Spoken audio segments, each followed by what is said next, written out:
Pagi anak-anak, kita bertemu kembali dalam pembelajaran kali ini, yaitu pembelajaran cerpen. Bagaimana kabar anak-anak hari ini? Semoga kalian dalam keadaan sehat, selamat, selalu semangat. Jangan lupa menerapkan protokol kesehatan. Ya, anak-anak, sebelum pembelajaran kita mulai, mari kita awali kegiatan hari ini dengan berdoa sejenak. Semoga apa yang kita laksanakan pada hari ini bisa berjalan dengan lancar menurut agama dan keyakinan kita masing-masing. Berdoa mulai.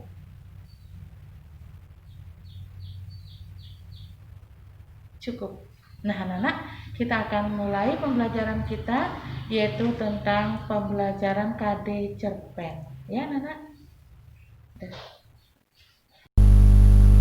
Anak-anak, KD yang akan kita bahas pada saat ini adalah KD 3.5, yaitu mengidentifikasikan unsur pembangun karya sastra dalam teks cerita pendek yang dibaca atau didengar.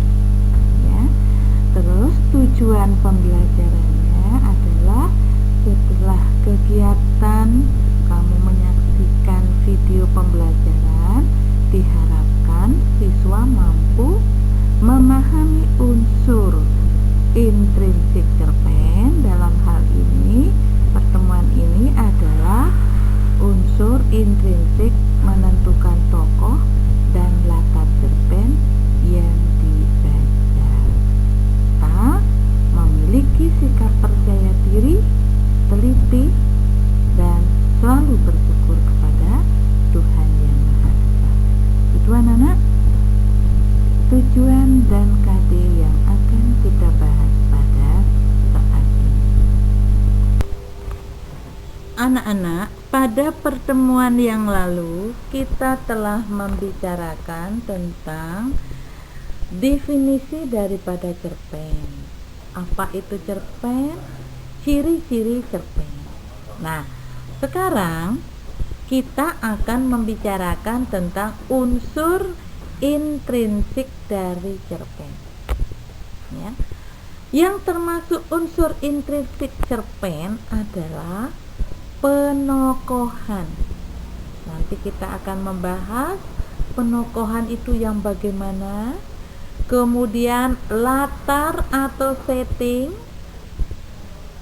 terus yang C, tema, yang D, kita akan membahas alur, kemudian E, sudut pandang pengarang, dan yang F, amanat dan pesan moral apa yang ada pada cerpen tersebut.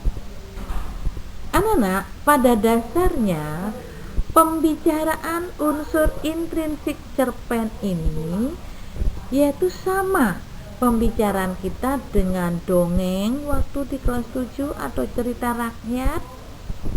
Kemudian di kelas 8 ada juga yang berkaitan dengan novel mungkin. Semuanya ini membicarakan unsur intrinsik.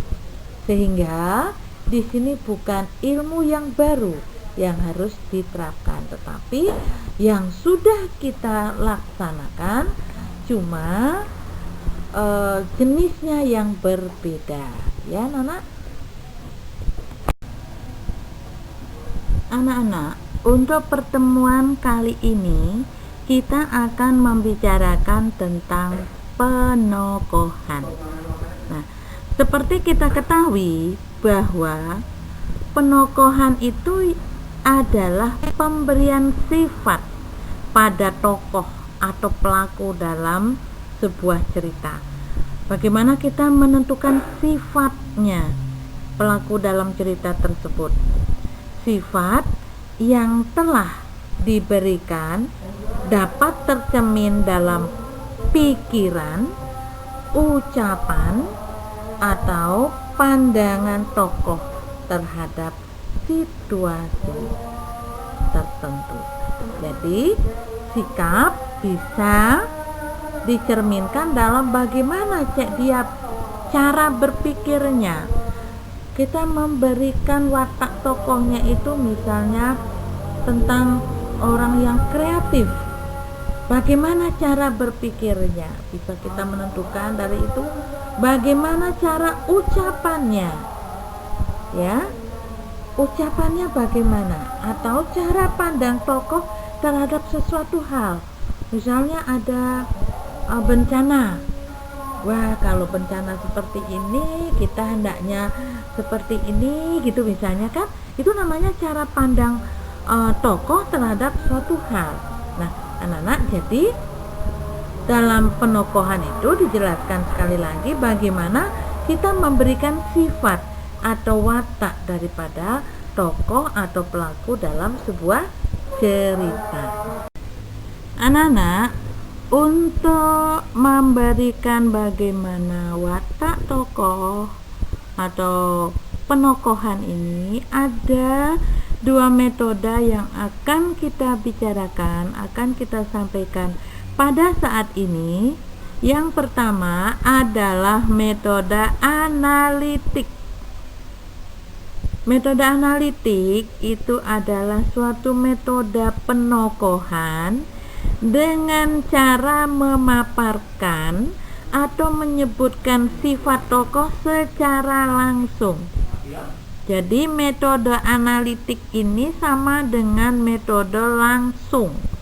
Jadi wataknya misalnya si Siti pendiam, itu di cerpennya atau diceritakan misalnya Siti anak yang pendiam. Jadi sudah ada kata pendiamnya. Jadi kita tidak usah bingung-bingung menentukan wataknya Siti itu bagaimana. Oh, kita tahu kalau watak Siti itu adalah pendiam. Dia seorang yang penakut. Ya, Anton anak yang laki-laki tapi dia seorang yang penakut. Nah, itu misalnya sudah ada kata penakut. Bagaimana wataknya Anton? Penakut. Nah, itulah yang disebut dengan metode analitik atau metode langsung. Anak-anak, kita lanjutkan sekarang metode yang kedua adalah metode dramatik. Metode dramatik itu sebuah metode penokohan dengan cara memaparkan watak tokoh secara tidak langsung. Memaparkan secara tidak langsung. Untuk memaparkan secara tidak langsung itu bisa pertama penggambaran fisik, kedua penggambaran dengan percakapan atau dialog antar tokoh, yang ketiga dengan melihat lingkungan sekitarnya atau penggambaran lingkungan sekitarnya. Penggambaran fisik misalnya cara berpakaiannya, postur tubuhnya, itu namanya penggambaran fisik. Kemudian penggambaran percakapan atau dialog. Misalnya kita bisa menentukan watak tokoh A itu misalnya ramah. Itu dari dia bercakap-cakap atau berdialog. Ya. Kemudian lingkungan sekitarnya. Kita bisa memberikan watak tokoh itu pemalas. Misalnya lingkungannya apa? Halaman rumahnya kotor, kamarnya semrawut, itu misalnya itu orang yang pemalas. Itu yang disebut dengan penggambaran watak tokoh secara dramatik. Nah, sekarang kita akan melanjutkan pembicaraan berikutnya, yaitu tentang latar atau setting. Ya, setting sangat berkaitan dengan tempat atau waktu atau suasana, sehingga latar daripada sebuah cerita bisa kita menentukan latar waktu, kapan peristiwa itu terjadi, latar tempat di mana peristiwa itu terjadi, dan bagaimana suasananya. Nah, latar suasana ini ada suasana hati. Apakah dia itu sedang bersedih atau sedang emosi emosi atau sedang bahagia, itu latar suasana hati atau suasana lingkungan. Apakah panas, apa hujan atau bagaimana, itu yang disebut dengan latar suasana. Anak-anak, tadi kita telah membicarakan tentang penokohan dan latar setting. Nah, sekarang mari kita latihan untuk mencari tokoh disertai dengan wataknya, dan kita mencari latar, baik latar tempat, latar waktu, maupun latar suasana yang ada pada cerpen. Nah, Bu Leci sudah upload cerpen di web. Anak-anak lihat cerpen di tugas cerpen 2 dikerjakan ya anak-anak ya.